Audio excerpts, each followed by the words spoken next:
Dear students, have a nice day. Very good morning to all. પ્રકરણ 14 દોલનો અને એમાં અગત્યના પ્રશ્નો આપણે ઘણા બધા જોયા છે. સાદું લોલક, સ્પ્રિંગ માટે આવર્તકાળ, વિકલ સમીકરણ, સ્થાનાંતરનું સૂત્ર, એના પછી વેગ અને પ્રવેગના સૂત્રો, યાંત્રિક ઉર્જા, ગતિ ઉર્જા અને કુલ ઉર્જાનો આલેખ, એ બધું આપણે સારી રીતે સમજી ગયા છીએ. આજે પ્રણોદિત દોલનો અને પ્રાકૃતિક દોલનો, અવમંદિત દોલનો, એ બધી ચર્ચા કર્યાના અંતે હવે સ્વાધ્યાય તરફ આપણે આગળ વધીએ. મારે ખાસ તમને એ જણાવવાનું કે તમે તમારી નોટ્સ જો સરસ રાખશો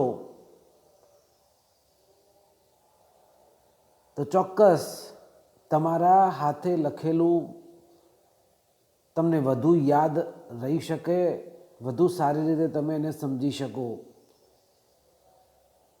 લખતા લખતા તમને સવાલ થાય કે ક્યાંક કચાશ લાગે છે, સમજણ નથી પડતી, અથવા તો સૂત્ર પછી સ્ટેપ કયું આવે છે એમાં જો અંદાજ ન આવતો હોય તો અવશ્ય ધ્યાન દોરશો. પણ જો નોટ્સ તમારી સરસ કમ્પ્લીટ હશે તો એ જ નોટ્સ તમારી પરીક્ષાલક્ષી તૈયારીમાં વધુને વધુ મદદરૂપ થઈ શકે. સ્વાધ્યાયનો પ્રશ્ન સમજણ માટેના છે પ્રશ્નો. આ એક તરવૈયો એક નદીના એક કિનારેથી બીજા કિનારે અને ત્યાંથી પરતની સફર પૂર્ણ કરે છે તો એ આવર્ત ગતિ કહેવાય કે ન કહેવાય? તરવૈયો છે એ તરવૈયો નદીના એક કિનારાથી બીજા કિનારા ઉપર જાય, બીજા કિનારા પછી પાછો આવે તો એ તરવૈયો છે એ પરત ફરે ત્યારે એને પૂર્ણ કરે છે. એક આમ તો એક આમ જઈને પાછો આવ્યો તો એને આવર્ત ગતિ કહેવાય? તો એને ચોક્કસ રીતે આવર્ત ગતિ કહેવાય નહીં. કેમ કે એ વ્યક્તિ પડ્યો છે ક્યાં અને એ ક્યાં બહાર નીકળે છે, સામે એક્ઝેક્ટ એ બિંદુ એ છે કે કેમ? દરેક જગ્યાએ બળ છે, એ બળ કેવા પ્રકારના એ વાપરે છે તે એ આપણે કંઈ ચોક્કસ કહી શકતા નથી. અને આથી લઈને આપણે એને આવર્ત ગતિ છે એ આવર્ત ગતિ તરીકે ઓળખી શકતા નથી. બરાબર? નહીં તો એક જગ્યાએ જાય અને બીજી જગ્યાએથી પાછો આવતો હોય તો આપણે આમ સરળતાથી એને આવર્ત ગતિ તરીકે લઈ શકીએ, પણ આપણે એને આવર્ત ગતિ તરીકે કહી શકતા નથી. બરાબર? બીજો પ્રશ્ન, કારણ કે અહીંયા તરવૈયો પડે ને એક્ઝેક્ટ સપોઝ નદી ક્રોસ કરવા માટે 30 મિનિટ લીધી અને વળતા 30 જ મિનિટ લે એવું જરૂરી નથી. 30ની જગ્યાએ 35 મિનિટ લઈ લેતો, 28 મિનિટ લેતો તો એ ચોક્કસ સમયગાળો ન મળે.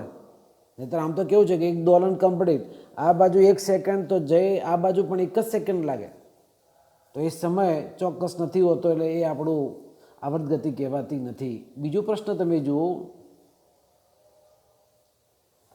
એક મુક્ત રીતે લટકાવેલ ગજિયા ચુંબકને તેની ઉત્તર દક્ષિણ દિશામાંથી સ્થાનાંતર આપી મુક્ત કરવામાં આવે. હવે અહીંયા આવર્ત ગતિ કહેવાય કે ન કહેવાય? એ ગજિયો ચુંબક છે, ઉત્તર દક્ષિણ દિશામાં સ્થિર થશે. હવે એ ગજિયો ચુંબક છે એ આવર્ત ગતિ કરે કે ના કરે તો આવર્ત ગતિ કહેવાય. હવે એ આવર્ત ગતિ કેમ કહેવાય? કેમ? એનું રીઝન એ છે કે હંમેશા ચુંબકને લટકાવેલું છે આ રીતે દોરીથી, ઉત્તર દક્ષિણ દિશામાંથી થોડું સ્થાનાંતર કરી મુક્ત કરવામાં આવે તો એ મૂળ સ્થાનની આસપાસ આમ એ દોલનો કરશે ચુંબક, માટે એ સરળ આવર્ત ગતિ કરે. ત્રીજું, દ્રવ્યમાન કેન્દ્રને અનુલક્ષીને ચાક ગતિ કરતો હાઇડ્રોજન પરમાણુ, હવે એ હાઇડ્રોજન પરમાણુ ચાક ગતિ કરે છે, એમાં બીજું કોઈ વિઘ્ન આવતું નથી, તો એ ચોક્કસ રીતે પરમાણુના કેન્દ્રને અનુલક્ષીને વર્તુળમય ગતિ કરે છે, એક પરિભ્રમણ કરવા માટે ચોક્કસ સમય લે છે, માટે એ પણ આવર્ત ગતિ છે. છેલ્લે ધનુષમાંથી છોડેલું તીર, હવે ધનુષમાંથી તીર તમે છોડો એ તો સીધે સીધું જાય છે, પાછું આવતું નથી, માટે એ આવર્ત ગતિ છે નહીં. તો આ રીતે તમે જુઓ કે આવર્ત ગતિ ક્યારે મળે ને ક્યારે નથી મળતી એ દર્શાવ્યું છે. એના પછી બીજો પ્રશ્ન, નીચેનામાંથી કયા ઉદાહરણો સરળ આવર્ત ગતિ દર્શાવે છે? પહેલું હતું આવર્ત ગતિ, બીજું છે સરળ આવર્ત ગતિ. છે કે કેમ? તો પહેલું, પૃથ્વીની ધરીને અનુલક્ષીને પરિભ્રમણ. હવે પૃથ્વી છે એ અક્ષને અનુલક્ષીને પરિભ્રમણ ગોળ ગોળ ગોળ ગોળ ગોળ ફરે છે, બરાબર?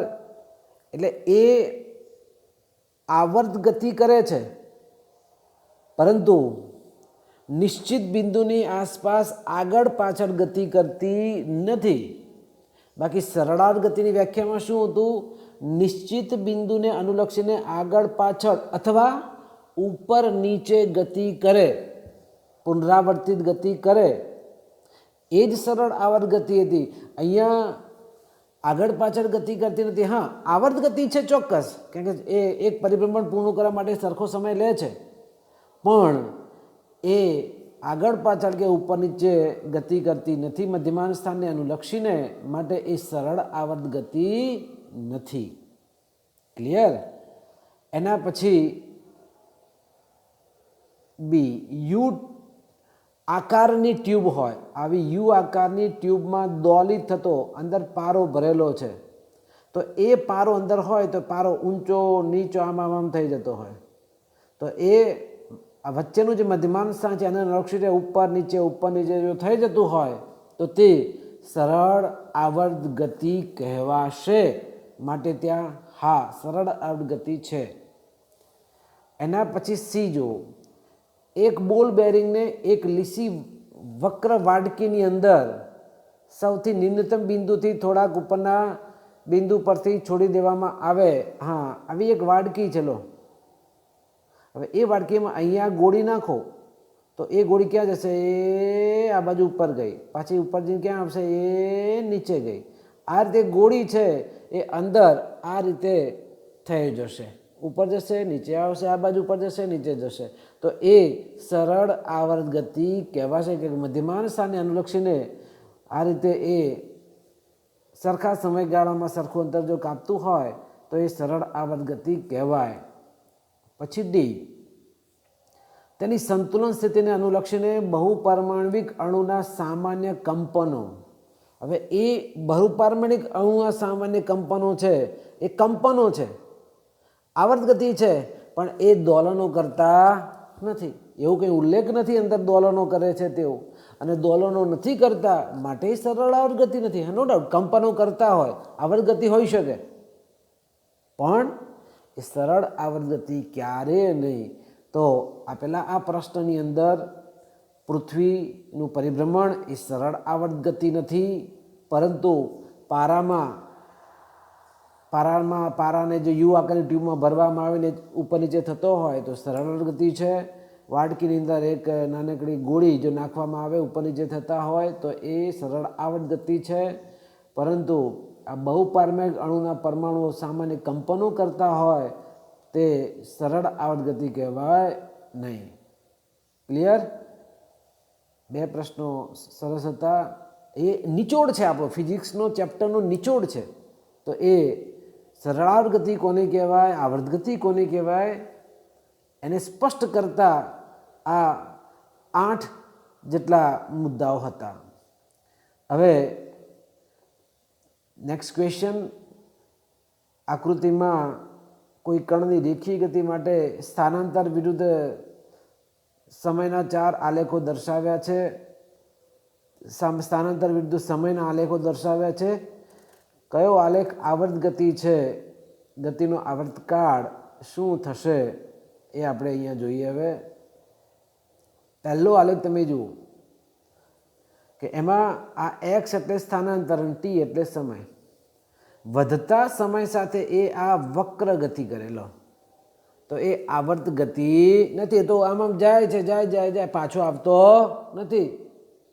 હા, આવર્ત ગતિમાં એનું પુનરાવર્તન થતું હોવું જોઈએ, જે અહીંયા જોવા મળતું નથી. બીજામાં તમે જુઓ કે એ મધ્યમાન સ્થાનની આસપાસ આ રીતે આગળ વધે છે ત્યારે એ આવર્ત ગતિ છે. અને એ આવર્ત ગતિ છે ત્યારે એનો આવર્તકાળ તમે જુઓ, આવર્તકાળ ટી બરાબર કેટલો થયો?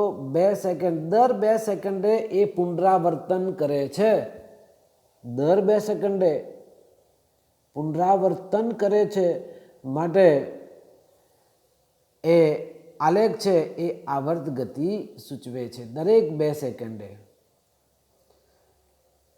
ત્રીજો આલેખ, એમાં એ તો અનિવન છે. જો આમાં વાંકું ચૂકું છે ને, એ અનિવન વાંકું ચૂકું હોય, સમય મર્યાદા છે, એના સંદર્ભમાં સ્થાનાંતરમાં પણ અમર્યાદિત રીતે ક્યાં ઓછું હતું, એકદમ વધારે પાછું ઓછું, તો એ યુનિફોર્માલિટી જોવા મળતી નથી, માટે તે આવર્ત ગતિ નથી. જ્યારે છેલ્લી કમ્પ્લીટ સરસ મજાનો આમ શૃંગ ગર્ત શૃંગ ગર્ત શૃંગ ગર્ત એવું તરંગ છે, તરંગ આગળ વધે છે, માટે એ આવર્ત ગતિ છે. અને એમાં તમે જો કે દરેક 2 સેકન્ડે એ પુનરાવર્તન કરે છે, માટે એનો આવર્તકાળ ટી બરાબર 2 સેકન્ડ કહેવાય. અહીંયા જ્યારે સમજીએ છીએ આવર્તકાળ, ત્યારે એટલું ચોક્કસ આપણે કહી શકીએ કે એક કમ્પ્લીટ દોલન રોટેશન પૂર્ણ કરવા માટે લાગતો સમય એટલે આવર્તકાળ. અહીંથી ચાલુ કરો ને અહીંયા કેટલો સમય લાગ્યો? 2 સેકન્ડ સમય લાગ્યો, માટે આપણે આવર્તકાળ લખીએ છીએ 2 સેકન્ડ. એવું જ અહીંયા પણ હતું 2 સેકન્ડના સંદર્ભની અંદર. તો આવર્ત ગતિ અહીંયા પણ નથી, આવર્ત ગતિ અહીંયા પણ નથી. આ બંનેમાં આવર્ત ગતિ સૂચવે છે. આલેખ તમે સમજો તો આપણા ચેપ્ટરનો નિચોડ તમને ખ્યાલ આવે કે કોને આવર્ત ગતિ કહેવાય, કોને પુનરાવર્તિત ગતિ કહેવાય, કોને સરળ આવર્ત ગતિ કહેવાય છે. તે JEE ને નીટની એક્ઝામની અંદર, ગુજરાતી એક્ઝામની અંદર આવા આલેખોવાળા પ્રશ્નો ક્યાંક પૂછાતા હોય છે. તો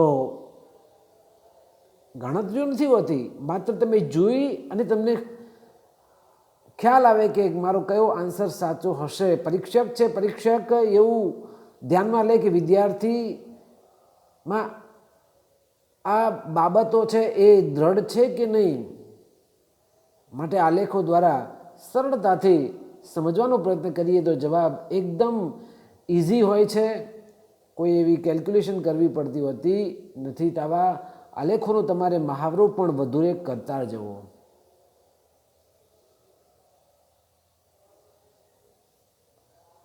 નેક્સ્ટ ક્વેશ્ચન 14.4, નીચેના સમયના વિધેયોમાંથી કયા સરળ આવર્ત ગતિ, બી આવર્ત પરંતુ સરળ આવર્ત ગતિ ન હોય, સી બિન આવર્ત ગતિ દર્શાવે છે.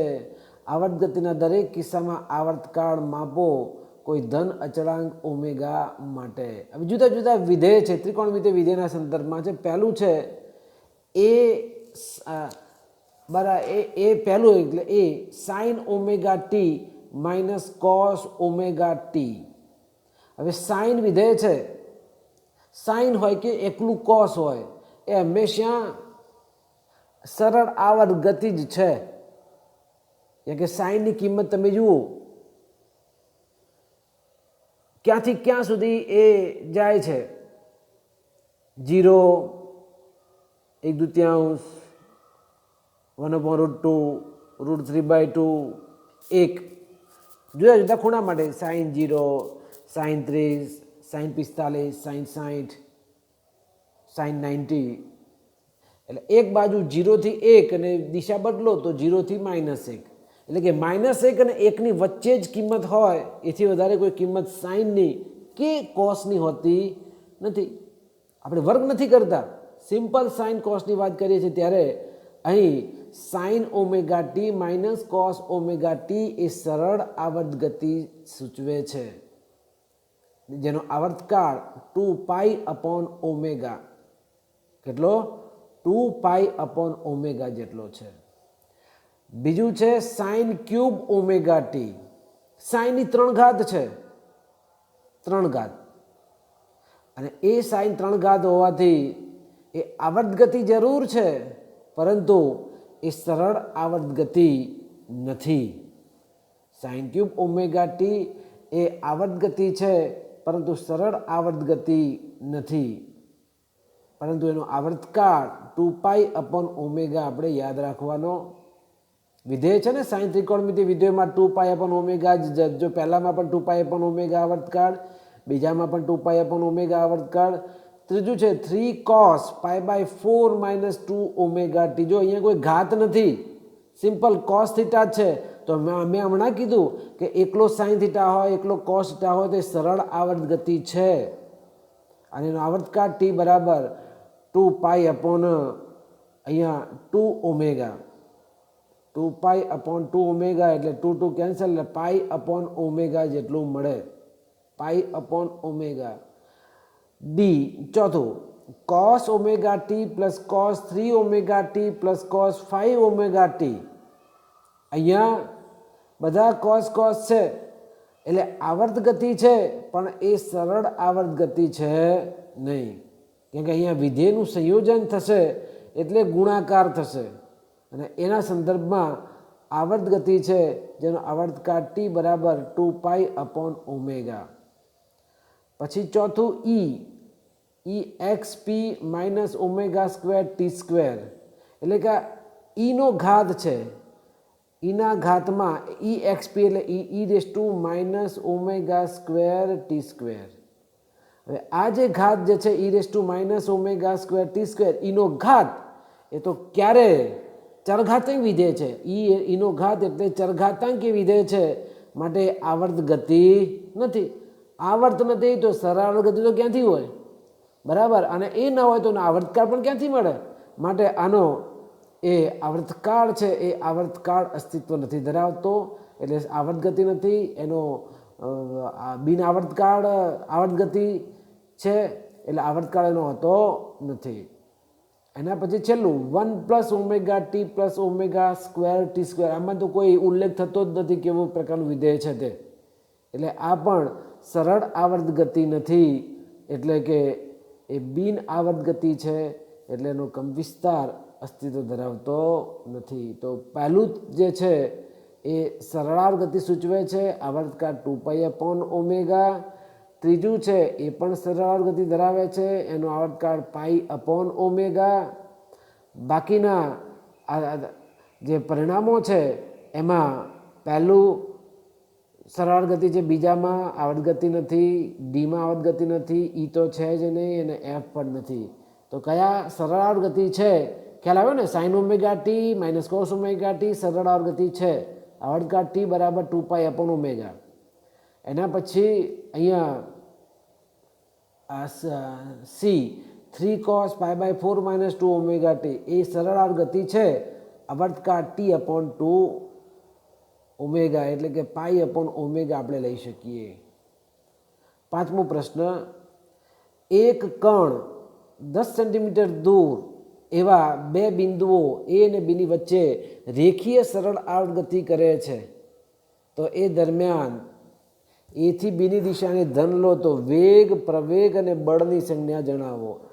અહીંયા પહેલામાં તમે જો, એટલે આ રીતે છે, આ એ બિંદુ, એથી બી દિશાને ધન લેવાની છે, તો એ અહીંયા હોય, આ બી છે માની લઈએ, તો એ આ રીતે પુનરાવર્તિત ગતિ કરે છે. તો એ છેડા પર અહીંયા વેગ કેટલો, તો સ્થાન ત્યાં તમે જો તો વેગ શરૂઆતમાં 0, પ્રવેગ ધન, અને બળ કેવું લાવવાનું, બી તરફ ધનની દિશામાં છે, એટલે ત્યાં એ છેડા પર વેગ 0, પ્રવેગ ધન બળ ધન. બી છેડા પર આ બાજુ તમે જુઓ, ત્યાં સ્થાન અહીંયા 0, પણ પ્રવેગ કેવો આવ્યો? વિરુદ્ધ દિશામાં જશે ને, તો માઇનસ, અને બળ પણ કઈ દિશામાં લાગશે? વિરુદ્ધ દિશામાં, એટલે ત્યાં માઇનસ. એટલે પ્રવેગ એ બરાબર માઇનસ ઓમેગા સ્ક્વેર એક્સ પુનઃસ્થાપક બળ છે. હે, તો સ્થાનાંતરની વિરુદ્ધ દિશામાં લાગે છે, માટે ત્યાં ઋણ નિશાની આવે. તો બી છેડા પાસે વેગ 0, પ્રવેગ માઇનસ, બળ માઇનસ. પછી એ બીના મધ્યબિંદુ એ તરફની દિશામાં, એ બીનું મધ્યબિંદુ અહીંયા વચ્ચે સેન્ટરમાં, અને એમાં એ તરફની દિશામાં, તો એ વખતે વેગ ઋણ આવશે. ડાબી તરફ જાઓ છે એટલે વેગ કેવો છે? ઋણ. પણ પ્રવેગ 0, બળની સંજ્ઞા પણ 0. પછી બીથી 2 સેન્ટીમીટર દૂર એની તરફ, આ બાજુ ધારો કે લઈએ 2 સેન્ટીમીટર દૂર, એટલે બધું માઇનસ છે. વેગ પણ માઇનસ, પ્રવેગ પણ માઇનસ, બળ પણ માઇનસ. પછી એથી 3 સેન્ટીમીટર દૂર બી તરફ, આ બાજુ અહીંયા 3 લઈએ, 3 સેન્ટીમીટર, તો આમાં 3 3 કેવું આવવાનું? જમણી તરફ છે, એટલે બધું શું આવવાનું? પ્લસ આવશે. એટલે વેગ પણ પ્લસ, પ્રવેગ પણ પ્લસ, બળ પણ પ્લસ સંજ્ઞાની સંદર્ભમાં. પછી જે બીથી 4 સેન્ટીમીટર દૂર, હવે બેમાં બધું માઇનસ માઇનસ હતું, તો 4 પણ શું આવે? માઇનસ માઇનસ માઇનસ જ કહેવાય ને. તો અહીંયા વેગ પણ માઇનસ, પ્રવેગ પણ માઇનસ, અને બળની સંજ્ઞા પણ માઇનસ આવે. તો આ રીતે તમે જુદા જુદા મુદ્દાઓના સંદર્ભની અંદર કયો જવાબ હોઈ શકે, નિશાની કેવી હોઈ શકે, એ નિશાની આપણને ખબર પડે.